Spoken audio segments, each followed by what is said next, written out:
Bonjour et bienvenue à tous. Pour ceux qui viennent de nous prendre en marche sur cette page, sachez que vous êtes sur la page qui est consacrée à l'édification de la jeunesse africaine. Cette page qui enseigne la jeunesse africaine sur l'origine de l'humanité, sur l'origine de notre histoire qui a été falsifiée par les hommes blancs. Aujourd'hui, je vais vous présenter un documentaire dans lequel M. Motune Kalala corrige une égyptologue blanche qui essaie de raconter l'histoire en sa faveur ou en leur faveur. Et ce documentaire a particulièrement deux volets. Le premier volet, c'est le fait que nous devons savoir lire les écritures sacrées ou appelées encore les écritures hiéroglyphiques, l'écriture de l'Égypte ancienne, puisque si nous ne savons pas lire cette écriture, ceux qui vont la décoder, ceux qui vont la lire, vont raconter toujours l'histoire telle que eux ils veulent. Et le deuxième volet, c'est de comprendre encore les textes qui sont écrits dans les livres saints, particulièrement dans le livre chrétien, dans la Bible, et une partie qui est la résurrection, l'origine de l'idée de la résurrection que je voudrais que vous sachiez aussi. Ici, il s'agit de Morgan Freeman qui va à la recherche de cette vérité et on l'amène en Afrique. Je vous laisse le temps de suivre la vidéo et de savoir pourquoi est-ce qu'il est important que nous sachions lire les Écritures afin qu'on ne soit pas biaisé, afin que l'histoire ne soit pas racontée par ceux qui veulent toujours biaiser l'Afrique. Merci de l'avoir suivi. Morgan Freeman décide de se poser la question, mais quel est le plus ancien texte où on a parlé de la résurrection après la mort et de la vie éternelle? Et voilà qu'avec des moyens colossaux, il part à travers le monde et nous allons regarder le premier extrait et vous allez voir où finalement tout le monde l'emmène. On peut y aller. Nathan, est-ce qu'on peut avoir le premier extrait, s'il te plaît?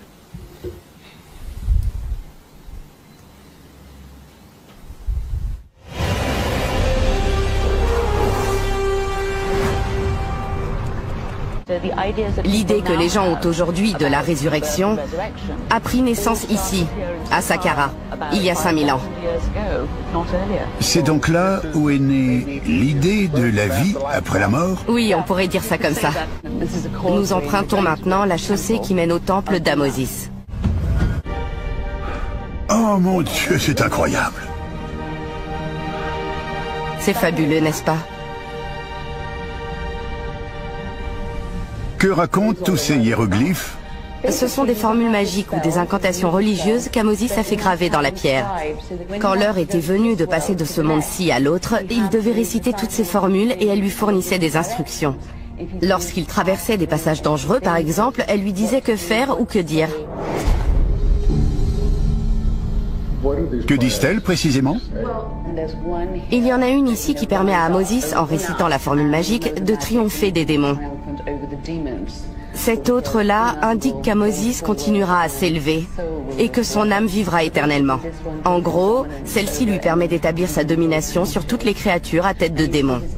Son nom est inscrit sur toute la longueur du mur. C'est ce que j'étais en train de regarder. Il y a plein de dessins identiques. Et ça, c'est son nom? Oui.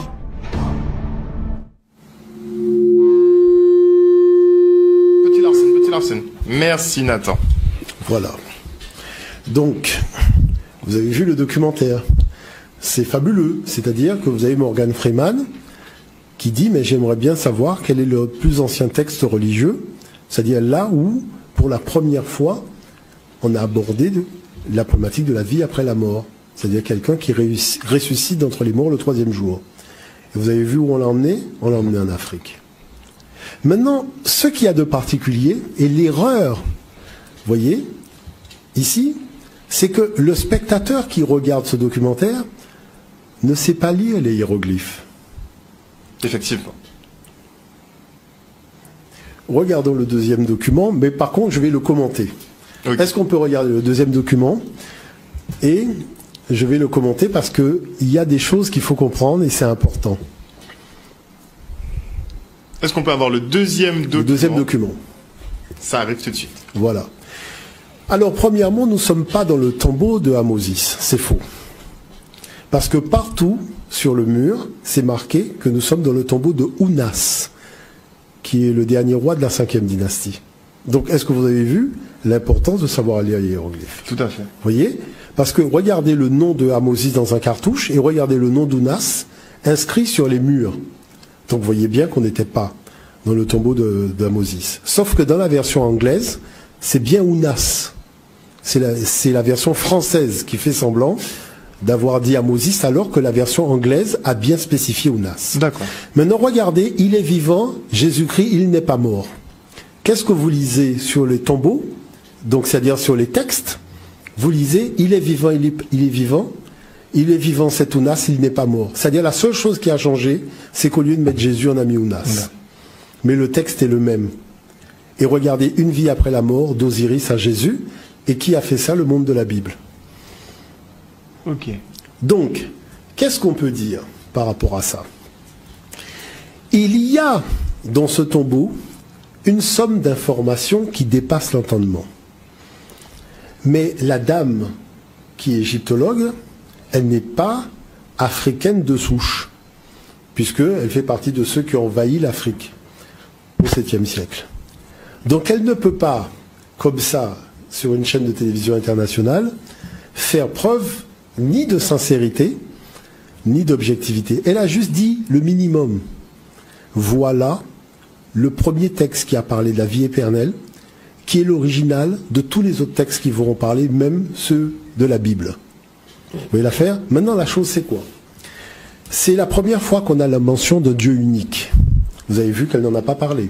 C'est la première fois qu'on a la mention du Fils de Dieu qui juge les vivants et les morts et qui leur accorde la vie éternelle. Elle n'en a pas parlé. C'est la première fois qu'on a le rituel du pain et du vin, c'est-à-dire le dernier repas. Elle n'en a pas parlé. Vous voyez ce dire par là? C'est la première fois qu'on a les prières, notre Père qui est Dieu. Elle parle de formule magique, mais lis la formule. Parce qu'effectivement, je vous salue Marie, ça peut être aussi une formule magique. Mais donc, quand c'est écrit sur un mur africain, c'est une formule magique, mais quand c'est un livre, hein, ça devient une prière. Vous voyez comment on joue sur les mots? Donc, qu'est-ce que je veux montrer simplement? Je veux montrer aux gens que le problème de fond, c'est que nous sommes en relation avec des civilisations qui défendent leurs intérêts. Et celui qui ne s'est pas armé de connaissances se fait manipuler. C'est pas une question d'être dans le vrai ou d'être dans le faux. La problématique de fond, c'est qu'aujourd'hui, il y a un grand jeu de dupes qui se joue sur la scène internationale. Et si vous n'êtes pas armé de connaissances, eh ben, on peut vous faire prendre des vessies pour des lanternes. La problématique de fond, c'est que ce mur, moi je le lis. Et j'ai acheté, alors je vais terminer juste par ça, j'ai acheté la traduction complète des textes, donc en hiéroglyphes, du tombeau du roi Ounas, puisque c'est la première fois qu'on a écrit un texte sacré. Vous imaginez qu'à la formule, donc au verset 345, c'est là où vous lisez que Osiris dit « Buvez, mangez ceci, ceci est ma chair, buvez ceci, ceci est mon sang ». Vous imaginez que dans le document, vous passez du verset 341 au verset 364. Pourquoi on a ôté le verset qui va de 342 à 363? Qu'est-ce que ça cache? Parce que c'est justement là où il fait l'Eucharistie. C'est là où il dit « Prenez le pain, ceci est mon corps ». Donc, c'est-à-dire vous achetez un document, c'est marqué traduction du tombeau du roi Ounas, un hiéroglyphe translittéré en français, et les chapitres où vous savez qu'il y a de l'information qui vous intéresse, ah ben c'est directement ça qui est passé sous silence. Donc vous voyez que c'est ça la problématique de fond. C'est-à-dire même si vous êtes animé de bonne foi et que vous allez prendre une documentation, si vous n'avez pas compris que toute documentation aujourd'hui répond à une géopolitique, eh ben vous pouvez être manipulé. Alors